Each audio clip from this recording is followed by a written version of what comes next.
그때 제자가 더 많아졌는데 헬라파 유대인들이 자기의 과부들이 매일의 구제에 빠짐으로 히브리파 사람들을 원망하니 12사도가 모든 제자를 불러 이르되 우리가 하나님의 말씀을 제쳐놓고 접대를 일삼는 것이 마땅하지 아니하니 형제들아 너희 가운데서 성령과 지혜가 충만하여 칭찬받는 사람 7을 택하라.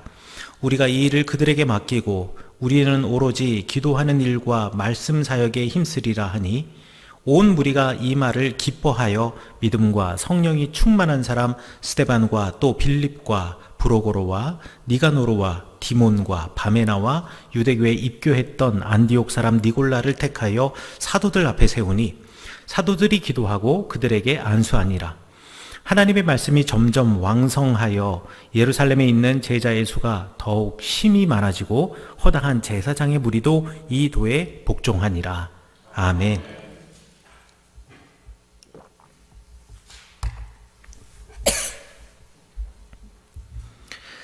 오늘 성경 말씀은 양적으로 성장한 초대교회가 맞이하게 된 첫 번째 도전과 위기, 그리고 이 도전과 위기를 어떻게 풀어 헤쳐나가는가에 관한 말씀입니다. 초대교회는 급속도로 성장했습니다. 오늘 성경 말씀 사도행전 2장에 보면은요, 베드로가 설교할 때 3,000명이나 되는 사람들이 모여들었습니다. 사실 이거는 저에게 꿈입니다. 설교할 때 3,000명의 사람들, 아마 와수리에서 3,000명의 사람들이 모인다 그러면 온 와수리 사람들이 다 모여들 겁니다. 3,000명이 모여들었고요. 또 사도행전 4장에 보면 또 설교할 때 5,000명이나 되는 사람들이 모여서 그 예수 그리스도의 복음을 믿었다라고 이야기하고 있습니다. 꿈 같은 이야기지만 여러분, 이 또 5,000명이라는 숫자가 앞에 있는 3,000명에 2,000명이 더해서 5,000명이 된 것인지, 아니면 예루살렘에서 이전에 3,000명, 이제 5,000명에서 8,000명이 되었는지는 잘 모르겠지만, 이렇게 주님의 말씀이 전해질 때마다 수많은 사람들이 모여들었고, 이렇게 초대교회는요 급속도로 성장하게 되었습니다. 우리 지금까지 설교를 통해서 알게 된 처음 교회의 모습은 이렇지요. 기도 가운데 성령이 임하셨고, 그 성령으로 인해서 모이기에 힘썼고, 모여서 사도들의 말씀을 듣고 또한 예수 그리스도의 남겨주신 그 말씀과 그 기억들을 추억하였고, 그리고 그렇게 사람들이 모여드는 그곳에 신분의 차이나 계급의 차이나 경제적인 수준의 차이나 이런 모든 차이들을 묻지 않고 모든 것을 품고, 그리고 그들을 돕는 공동체, 이런 공동체였으니 구원이 날마다 더해질 수밖에 없습니다. 3,000명, 5,000명 늘어날 수밖에 없습니다. 아마 우리 교회도 이렇게 성령 받고 초대교회처럼 기도 가운데 성령 받고 그 다음에 모이기에 힘쓰고, 그리고 말씀 읽고 말씀을 사모하면서, 그리고 우리가 함께 모여드는데 사람을 나누거나 차별하지 아니하고 또 그 모든 사람들을 품어주면서 그리고 그들을 돕는다면 초대교회의 이 놀라운 부흥이 우리에게도 있을 줄 믿습니다. 그런데 내부에 문제가 생기기 시작했습니다. 우리 1절에 보니까 그때 제자가 더 많아졌는데 헬라파 유대인들이 자기의 과부들이 매일의 구제에 빠짐으로 히브리파 사람들을 원망하였다라고 이야기하고 있습니다. 당시 예루살렘 교회는 두 부류의 유대인들이 있었습니다. 하나는 히브리파 유대인이었고 또 한 부류의 사람들은 헬라파 유대인이었습니다. 히브리파 유대인이라는 말은 무슨 뜻이냐면, 날 때부터 이곳 이스라엘 땅에서 태어났고 유다 땅에서 태어났고, 그리고 사람들이 사용하던 통용하던 언어는 아람어였습니다. 아람어는 히브리어와 같은 어족이어서 대단히 비슷하다고 생각하시면 되겠는데요, 이들은 아람어로 서로 대화하였고, 그리고 회당에 가거나 성전에 가면 히브리어로 된 성경을 읽고 예배하던 사람들이었고요. 헬라파 유대인들은 이스라엘 땅에서 태어난 것이 아니라 이스라엘 땅 바깥에서 태어났거나, 아니면 태어날 때는 이스라엘 땅에서 태어났지만 곧 이스라엘 땅 바깥으로 가서 그곳에서 그리스어를 사용하던 사람들이었습니다. 그래서 이들은 아람어는 할 줄 모르고, 그리고 그리스어를 사용하였고, 또 성경책도 그래서 히브리어 성경책을 읽지 못하고, 그리스어 번역된 성경책을 읽던 사람들이었습니다. 이렇게 두 부류의 사람들이 함께 모여서 신앙생활을 하는데 여기에 생긴 두 가지 문제가 있었습니다. 첫 번째는 히브리파 유대인들 사이에 있는 우월감이었습니다. 당시 유대인들은 유대 땅에 사는 것을 매우 중요하게 생각을 했습니다. 왜 그러냐면요, 성경 우리 레위기 25장 38절에 보면 이런 말씀이 있습니다. 나는 너희의 하나님이 되며 또 가나안 땅을 너희에게 주려고 애굽 땅에서 너희를 인도하여 낸 너희의 하나님 여호와니라. 여기서 나는 너의 하나님이 된다라는 말, 그리고 가나안 땅을 너에게 주었다라는 말을 근거로 해서 유대인들이 갖고 있는 믿음은 무엇이었냐면, 하나님의 사람이라면 반드시 이스라엘 땅에서 살아야 한다. 그리고 비록 그 땅의 대부분의 사람들이 이방인이고 우상 숭배하는 사람일지라도 이스라엘 땅에서 사는 것이 중요하다. 반대로 아무리 이스라엘 땅 바깥에서 이스라엘 사람들이 함께 공동체를 이루고 살지라도 그 사람들이 이스라엘 땅 바깥에서 사는 것, 이것은 바람직하지 않다. 옳지 않다. 이스라엘 땅에 살고 있는 사람이라면 누구라도 하나님의 사람이라고 여겨질 것이고, 이스라엘 땅에 밖에 산다면 그가 누구라도, 그리고 어떤 신앙을 갖고 있더라도 하나님의 사람이라는 신앙을 갖고 있는 사람이라고 인정받지 못할 것이다 라는 것이 유대교인들의 믿음이었고요, 실제로 랍비들이 회당에서 그렇게 가르쳤습니다.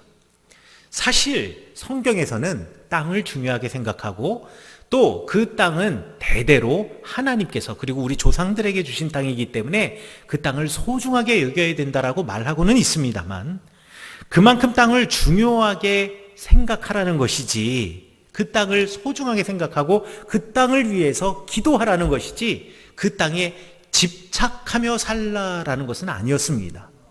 그런데 사람들은 그렇게 집착하며 살면서 내가 이스라엘 땅에서 태어났다라는 이유로, 내가 히브리어로 성경을 읽을 수 있다라는 그 이유로 히브리어로 성경을 읽지 못하는 사람, 그리고 이스라엘 땅에서 태어난 사람들처럼 아람어로 이야기할 줄 모르는 사람들을 낮추어 생각하였다라는 것, 낮추어 보았다라는 것, 이것이 갈등의 시작이었습니다. 그리고 또 두 번째의 문제는요, 소통의 문제이기도 합니다. 서로에 대해서 잘 모르는 거예요. 왜냐하면 헬라파 유대인들과 히브리파 유대인들은 문화와 언어의 차이가 있었기 때문에 서로 소통이 잘 되지 않는 겁니다. 여러분, 문화의 차이, 여러분들이 나서부터 철원 지역에서 태어나서 이 철원 지역에서 계속 살고 계신 분이라고 한다면 문화의 차이를 잘 느끼지 못하실 겁니다. 그런데 어디 외지라도 살다 오셨거나 내지는 외지에서 살다가 지금 이 철원 지역으로 이사를 오셔서 이곳에서 살고 계신 분들이라고 한다면 철원 지역만의 독특한 문화들이 있다는 것 알 겁니다. 그리고 처음에 그 문화에 익숙하지 못해서 실수하거나 내지는 그것 때문에 오해했던 경험들도 한두 번 있을 겁니다. 제가 첫 목회를 영월에서 할 때 거기에 귀농하신 한 분 집사님이 계셨는데요. 집사님 가정이 계셨는데 그 집사님께서 해주신 말이 있습니다. 처음 영월에 귀농해서 살 때 너무 어려웠다라는 거예요. 그 이유가 뭐냐면, 아니 사람들이 내 거와 당신 것, 내 것과 내 것에 구분이 없다라는 거예요. 그래서 어느 날 거실에 이렇게 앉아 있는데 유리창 너머로 이제 옆집 어르신이 오길래 아유 우리 집에 오시는구나 하고서는 기쁜 마음에 나가서 아유 어떻게 오셨어요? 라고 하는데 그 옆집 어르신이 손에 삽을 들고 오는데요. 그 삽이 우리 집 삽이라는 겁니다. 그게 왜 우리 집 삽이냐면은요, 이 어르신이 일을 하시다가 삽이 필요해가지고 찾아보니 삽이 없더라는 거죠. 그래서 우리 집에 빌리러 왔었는데 마침 그분이 안 계셨던 거예요. 그래서 어떡하겠습니까? 그 집에 창고가 어딘지를 아니까 창고에 들어가셔서 삽을 빌려다가 쓰시고 이제 돌려놓으시려고 이 삽을 가지고 오신 거예요. 그런데 이 귀농하신 이분의 입장에서는요, 이게 도둑질이잖아요. 왜 나에게 허락 없이 이 삽을 가져간 거 아니겠습니까? 그래서 그때는 아 그러셨어요 라고 했는데 마음속으로는 되게 마음이 어려웠다라는 겁니다. 근데 지금은 문화에 익숙해져서 시골 문화가 그렇죠. 그리고 사실 철원 이 와수리만 해도 시골이라고 하기에는 좀 그래요. 제가 있었던 시골은 정말 시골입니다. 그래서 산 중턱에 마을들 이렇게 집들이 이렇게 떨어져 있는 그런 몇 가구 안 되는 곳이었는데요. 그런 마을은 오히려 옆집과 옆집 사이 관계가 마치 우리 집처럼 그 집에 뭐 있는지 숟가락이 몇 개인지 젓가락이 몇 개인지까지도 다 알고 있는 동네이니까. 근데 이제는 익숙해져가지고 본인도 뭐 이렇게 하시다가 일하시다가 아유 비료가 조금 모자른다 이러면 이 비료 한 포대 다 뿌리고 나서 요 한 포대 분량 모자라서 한 포대 부족하면 굳이 그것을 또 살려고 1시간 왔다 갔다 하면서 읍내를 왔다 갔다 하는 것보다 옆집 가가지고 비료 빌리거나 또 옆집에 없으면 비료 한 포대 가져와가지고 쓰고 그리고 비료 썬노라고 한 포대 썬노라고 그래서 다음날 갖다 주고 이게 편하게 되었다고. 그런데 처음에는 그게 너무 어려웠노라고 말씀하시더라고요. 이런 문화의 차이가 헬라파 사람들과 그 다음에 히브리파 사람들 사이에 분명히 있었다라는 겁니다. 또 언어의 차이도 있습니다. 우리가 사전에서 사용되는 단어, 사용하는 단어와는 달리 우리 왜 이렇게 사람들 중에 또 친하면 뭐 육두문자도 써서 내지는 비속어도 써서 서로 막 이야기하고 누구를 부를 때도 아이 무슨 XX 누구 XX 뭐 이렇게 부르기도 하지 않습니까? 그러면 이게 또 그 지방이나 그 지역이나 내지는 그 친구들 사이에서는 친근감의 표현, 막역한 사이의 표현일 수도 있겠습니다만 그런 문화에 살지 않았던 사람에게는 저 사람이 왜 나를 언제 봤다고 반말이지? 왜 언제 나를 봤다고 나에게 저런 말을 쓰는 거지? 라고 하면서 오해할 수가 있습니다. 제 고향 제가 강릉이라고 말씀드렸지 않습니까? 이 강릉에서 제가 7살 때까지 살고 이제 춘천으로 이사를 가서 초등학교, 중학교는 아버지 따라서 춘천으로 와가지고 춘천에서 학교를 다녔는데요. 춘천에 왔을 때 친구들이 또 동네 형들이 항상 저한테 말을 해보라는 거예요. 아니 뭐 제가 사람들이 말하지 못하는 거 아니잖아요. 근데 그 친구들이 또 그 형들이 저한테 말해보라고 하는 이유는 하나였습니다. 사투리가 너무 신기해가지고. 강릉 사투리 뭐 강릉 완전히 토백이니까 완전히 강릉 사투리 그냥 엄청나게 쓰지 않았겠습니까? 그런데 처음에는 그냥 말해보라 그래서 말을 했는데 사람들이 애들이 막 재밌고 막 웃고 이러는 거예요. 그래서 제가 초등학교 중학교 때 열심히 제 사투리를 고쳐서 이제는 사투리를 거의 쓰지 않습니다. 뭐 가끔씩 이제 억양이 영동 지방의 억양이 나오긴 하지만 그래도 웬만하면은 쓰지 않습니다. 라고는 말하지만 혹시 모르죠. 저만 모르는지. 그런데 고등학교 때 제가 다시 고등학교를 강릉으로 가게 돼가지고 강릉에서 학교를 다니는데 저희 학교에는요 강릉에서 학교를 다닌 친구들도 있었고 또 영서지방 뭐 춘천 원주 이런 데서 공부하러 온 학생도 있었고 뭐 심지어는 저 경북 포항에서 온 친구들도 되게 많이 있었어요.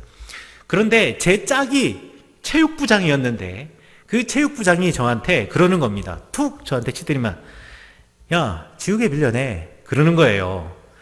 지우개 빌려내 이게 무슨 뜻인지 아시죠? 모르시는 눈빛도 있습니다. 지우개 빌려달라는 겁니다. 이제 빌려달라는 얘기인데 빌려내 이러는 거예요. 아니 빌려줘라고 말을 해야지. 네가 언제 나한테 지우개를 맡겨놨다고 내놓으라고 해요. 그 내놓으라는 말하고 빌린다라는 말은 또 전혀 다른 말이잖아요. 근데 빌려내 이러는 겁니다. 그런데 저는 뭐 워낙 원래부터 강릉 사람이니까 그 말이 무슨 뜻인지도 알고 무슨 뉘앙스인지도 알고 있지만 괜히 기분이 나쁜 거예요. 왜 빌려줘라고 해야지 왜 빌려내라고 이야기하냐고 라고 생각하면서 지우개를 기분 나쁘게 빌려줬지만 저도 몇 달 뒤에는 지우개 빌려내를 이야기하기 시작했습니다. 지우개 빌려내. 저도 이제 제 마음속에, 제 유전자 속에 있었던 강릉 사투리들이 이제 막 다시 깨어나기 시작하면서 그들처럼 이야기하기 시작하는 거죠. 그러면서 오해도 사라지는 겁니다. 그런데 이렇게 서로를 이해하기 전까지는 서로 간에 오해가 있을 수 있고 그리고 서로 간에 보이지 않는 담과 벽이 생길 수 있다는 거죠. 그러면서 그 사이에서 친한 그룹들이 생겨요. 그래서 저도 1학년 처음 때는요, 고등학교 1학년 처음 때는 주로 춘천에서 온 친구들, 뭐 원주에서 온 친구들, 그리고 태백 쪽에서 온 친구들은 또 사투리가 좀 덜해요. 그래서 태백 쪽에서 온 친구들, 사투리 별로 안 쓰는 친구들과 주로 어울려 다니다가 이제 나중에 친구들 다 알게 되니까 그 다음부터는 이제 뭐 격이 없이 친구들과 함께 학교 생활을 했었죠. 그런데 공동체에서, 초대교회 공동체에서도 마찬가지로 서로 언어가 다르고 문화가 다르다 보니 서로 비슷한 사람들끼리 모이기 시작하고, 또 서로 비슷한 사람들끼리 모이다 보면 그 가운데에서 서로 좀 서글펐던 일, 오해했던 일, 이런 일들을 서로 공유하면서 서로 감정들을 차곡차곡 쌓아나가기 시작합니다. 그러다가 어느 한 문제에 이르러서 갑자기 이게 펑 하고 터지죠. 이게 바로 초대교회 문제에서 과부들의 구제에 관한 문제였습니다.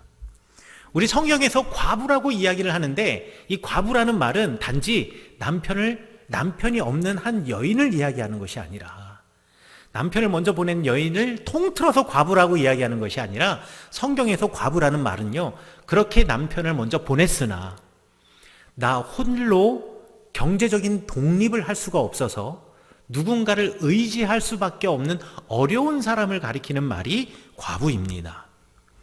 그런데 이 헬라파에도 과부가 있었고, 그리고 히브리파에도 과부가 있었던 거예요. 그런데 오늘 성경 말씀에 보니 히브리파 과부에게는 구제가 제대로 가고 있는데, 이 헬라파 과부들에게는 구제가 제대로 가고 있지 않는 겁니다. 물론 이렇게 서로 간에 차이가 있는 것은 아까 처음 말씀드린 것처럼 히브리파 사람들이 가지고 있는 우월감, 그 우월감 때문에 차별의 감정, 그것으로 이 헬라파의 과부들을 소외시켰을 수도 있었을 것이고, 또 한편으로는 언어와 문화의 차이 때문에 헬라파 사람들이 제대로 섬김과 도움을 받지 못했을 수도 있습니다. 여러분, 외국에 가면 외국 사람들의 생각과 우리의 생각이 달라요. 그래서 외국 사람들은요, 뭔가 불편하거나 어려운 것 있잖아요. 그러면 이게 나 이거 불편하다, 이거 어렵다라고 직설적으로 이야기를 합니다. 그러면 이제 저희 같은 동방예의지국에서 온 한국 사람은 그거 뭐 좀만 참으면 되지, 뭐 그럼 대단한 거라고 생각해 라고 생각을 하지요. 그래서 또 제가 어느 음식점이나 이런 데 갔을 때 뭐를 하는데, 음식을 이렇게 가져오고 이런 종업원들이 뭐 불편한 거 없냐라고 물어보면, 뭔가 정말 뭐 의자가 불편하거나, 뭐 의자가 있는 밑에 땅이 고르지 않거나, 의자가 달그락달그락 거려서 불편하거나, 내지는 테이블이 조금 흔들려서 불편하거나 이러면, 이게 테이블이 흔들려요, 의자가 흔들려요, 뭐가 안 좋아요 라고 얘기를 해야 되는데, 뭐라고 얘기하냐면 괜찮아요 라고 대답을 해요. 그러면 그 종업원은 뭐라 생각하냐? 진짜 괜찮은 줄 알고 생각하고 그 부분에 대해서 더 이상 묻지를 않는 거예요. 아마 구제에 관한 문제에도 그럴 수 있었을 겁니다. 어려워요, 저 사람이 누가 봐도 어려운데 어렵냐고 물어봤을 때 히브리파 사람들은 직설적으로 어려워요, 힘들어요, 도와주세요 라고 했을 수도 있는데, 헬라파 사람들은 괜찮아요, 그래도 살만해요 라고 대답하면 사람들이 정말 살만한지, 정말 괜찮은지 이렇게 생각을 하고 미처 도움을 주지 못하는 경우들도 분명히 있었을 겁니다. 그래서 헬라파 유대 그리스도인들과 히브리파 유대 그리스도인들 사이에 불평과 감정의 골이 생기기 시작했던 거죠. 여러분, 교회가 흔들리는 것은요, 뭐 엄청난 이단의 도전, 이런 거는 흔하지 않은 일이에요.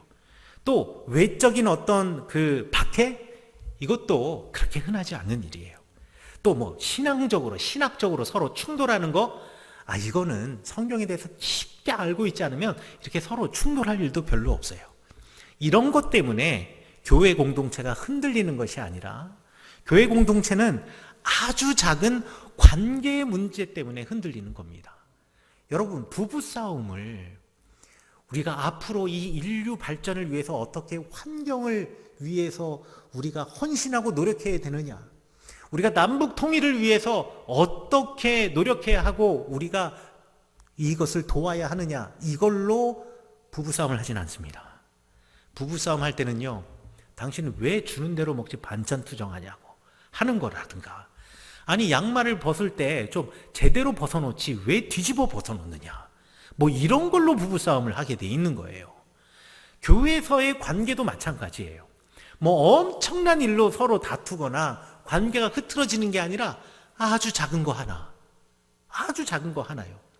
오늘 애찬 있어서 떡 받아 가실 텐데 저 사람은 떡을 2개 가져가는데 왜 나는 하나만 가져갈까, 이런 걸로 감정이 상하는 거예요.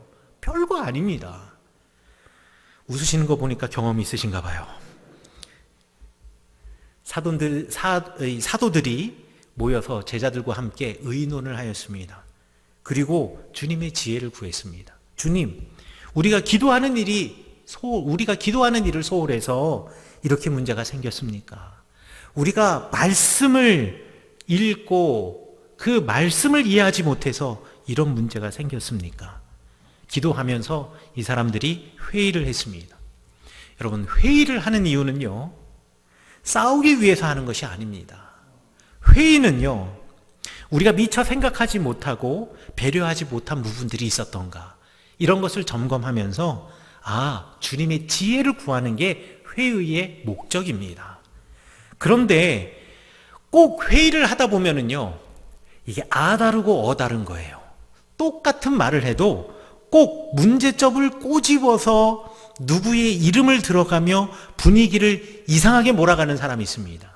또 꼭 누구의 이름을 대지는 않더라도 이건 말하는 거 듣는 거 봐도 꼭 누구를 꼭 집어서 얘기한다라는 것이 느껴지게 말하시는 분들이 계세요. 이거는 회의와 의논, 필요의 목적을 모른 채로, 그것을 모른 채로 그냥 내 생각나는 대로 이야기하기 때문에 하는 실수입니다. 또 어떤 사람들은요, 회의가 조용히 끝날 때쯤 되면 꼭 한마디 하시는 분들이 계세요.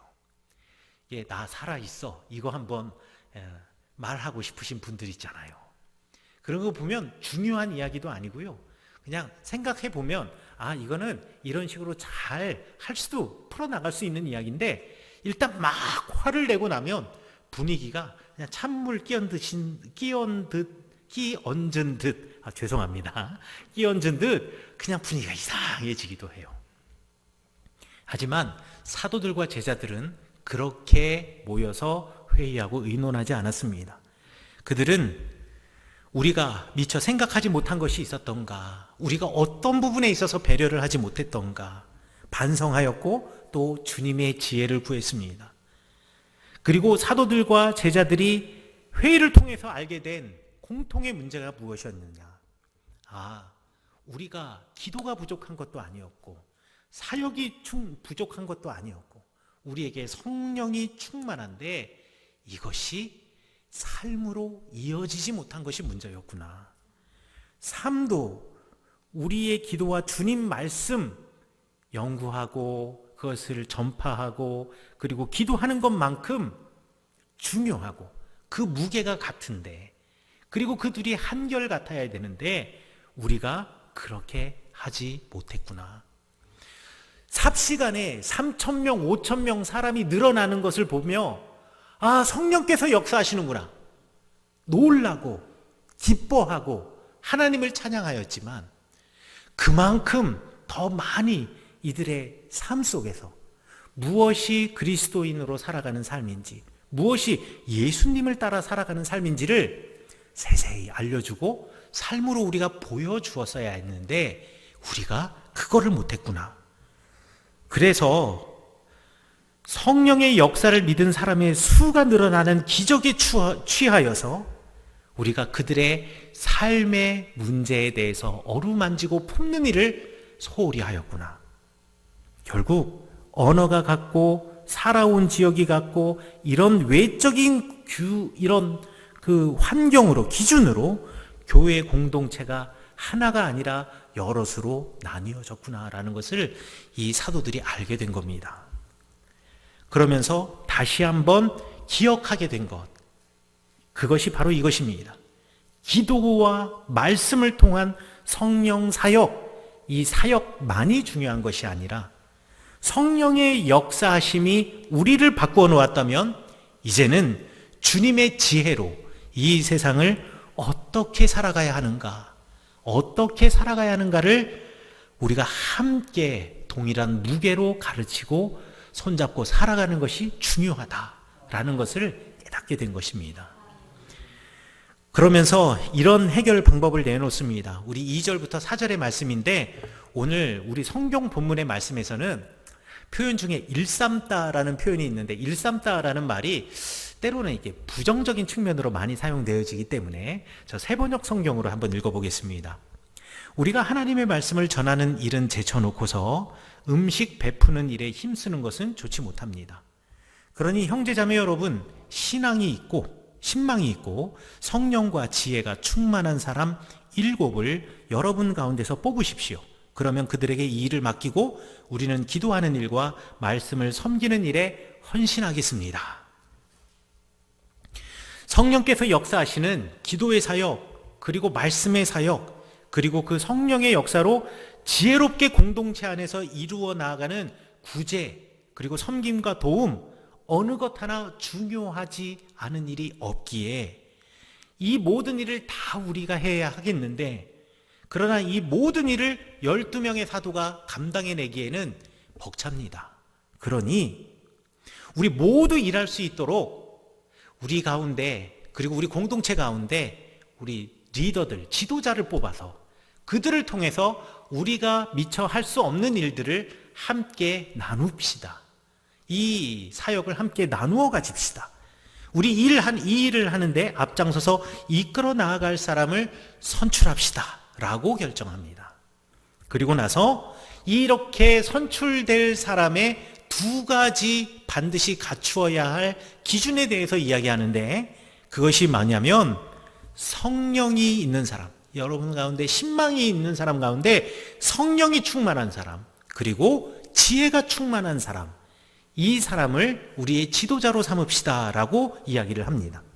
성령이 충만한 사람이라는 말은 기도와 말씀으로 세워진 사람, 기도하는 사람이어야 합니다. 말씀을 사랑하고 말씀을 읽는 사람이어야 성령이 충만한 사람입니다. 이런 사람이 우리의 지도자가 되어야 합니다. 2번째, 지혜가 충만한 사람이어야 합니다. 성경의 기도와 말씀을 바탕으로 해서 구제와 섬김을 하되 상황에 따라서 지혜롭게 주님의 마음과 주님의 생각을 헤아려 주님의 마음을 가지고 주님의 눈으로 그들을 바라보고 그들을 섬길 수 있는 지혜 있는 사람, 이 모두를 갖추고 있는 사람이 우리의 지도자가 되어야 합니다 라고 그 기준을 말씀해 주셨습니다. 우리 교회도 많은 신앙의 지도자들이 있습니다. 목회자가 있고요, 장로님들이 계시고요, 속장님들이 계시고요, 속회의 총무들이 계시고요, 선교 회장들이 계시고요, 또 각 봉사팀의 팀장들이 계시고요, 그리고 여러분들이 가정에서 모두가 여러분 가정의 신앙의 지도자이기도 합니다. 여기 앉아 계신 모든 분들이 신앙의 지도자입니다. 신앙의 지도자는요, 성령도 충만하고 그리고 또한 지혜도 충만해야 합니다. 성령도 없고 지혜도 없는 사람은 지도자가 되어서는 안 됩니다. 이건 오히려 공동체를 망치는 겁니다. 그런데요, 성령의 충만함은 있는데 지혜가 없는 사람들, 그러니까 늘 기도하고 말씀 보는 것 같은데 지혜가 없어서 온전한 섬김과 주님의 마음으로 다른 사람을 보지 못하는 사람들은요, 신앙적으로 독선적인 사람이 되기 쉬워요. 그렇기 때문에 이런 사람이 지도자가 되는 것도 합당하지 않다라는 겁니다. 또 성령의 충만함은 없는데 지혜만 있는 사람들이 있어요. 기도도 하지 않고 말씀도 제대로 보지 않는데 세상을 평가하고 옳고 그름의 원칙을 따지는 데는 사리에 밝아서 그것을 평가하는 사람들이요. 이런 사람들은 원리 원칙 따지는 것만 좋아하고 그것을 지켜내기에 어려운 사람들의 사정을 살피거나 그들을 품어주는 따뜻함, 이것이 없어서 지도자가 되기에 합당치 않다라는 거예요. 이 모든 것을 갖추고 있는 사람들이 바로 지도자가 되어야 지도자가 되는 자격인데, 오늘 성교회 성도님들이 바로 그러한 지도자로 서시기를 간절히 축원합니다. 이렇게 선택된 7명의 사람들이 스데반, 빌립, 브로고로, 그리고 니가노르, 디몬, 바메나, 니골라입니다. 특별히 니골라는 성경에서 말하기를 유대교에 입교했던 안디옥 사람, 이렇게 길게 설명했지만 쉽게 말해서 헬라파 사람이었다라고 이야기합니다. 왜? 사도들이 보기에 그동안 우리 사도들도 그렇고 우리 교회 지도자들도 그렇고 전부 다 히브리파 사람들이어서 헬라파 사람들의 언어도 잘 이해 못하고, 그리고 헬라파 사람들의 문화와 이 사람들의 생각의 방식, 이것도 잘 이해를 하지 못해서 우리가 이렇게 실수를 하게 되었으니 이제 헬라파 사람 중에 하나인 이 니골라만 헬라파 사람인지는 모르겠지만 적어도 니골라에 대해서 이렇게 설명해 놓은 것을 보면 니골라는 헬라파 사람인 것이 분명한데, 이 니골라를 우리 지도자 중에 하나로, 리더 중에 하나로, 7 중에 하나로 세워서 니골라를 통해서 그들의 목소리, 그들의 마음, 그들의 아픔을 우리 함께 듣고 기도하고 그들을 세워주고 섬기고 봉사하자.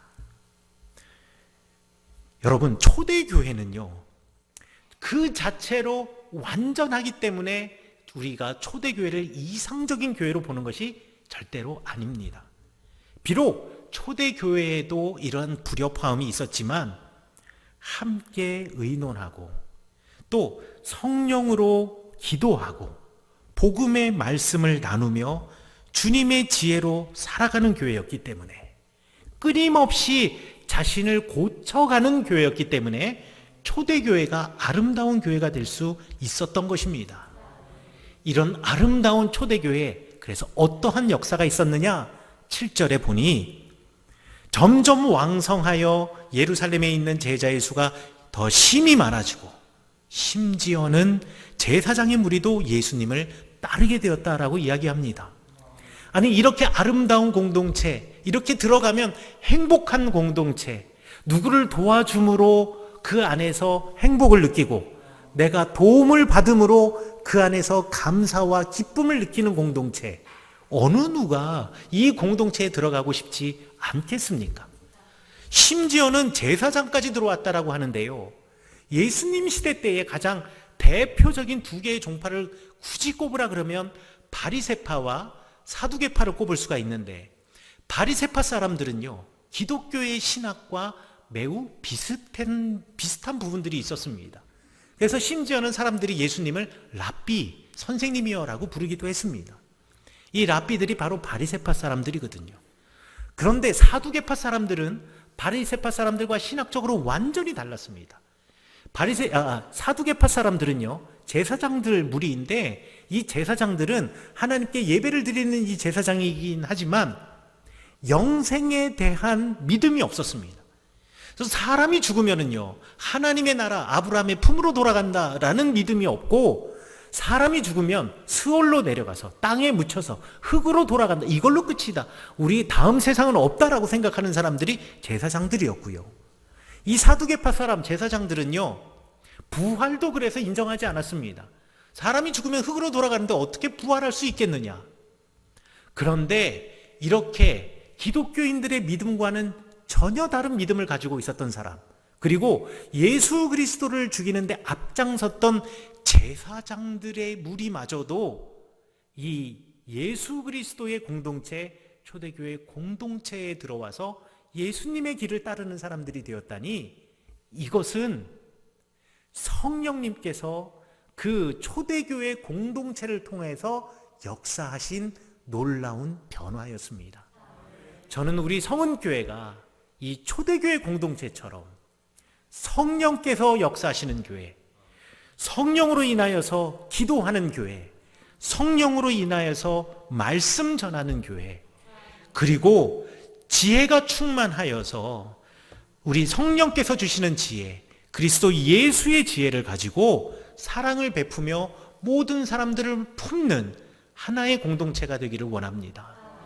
비록 우리가 안에 서로 생각이 다르고 문화가 다르고 언어가 달라서 오해는 있을 수 있지만, 그럼에도 불구하고 우리는 하나님의 사람이고 하나님의 공동체이기에 그들의 어려움과 그들의 필요와 그들의 말에 귀 기울이고, 우리가 주님의 사람으로서 어떻게 그들을 돕고 섬길 수 있는지, 그리고 내가 어떻게 공동체 앞에 나가야 하는지, 늘 함께 의논하고 서로와 대화하며 우리 서로 세워주는 아름다운 공동체가 되어서 이 와수리와 이 서명과 철원의 빛과 소금이 되는 교회로 주님 앞에 서시는 여러분 되시기를 간절히 축원합니다.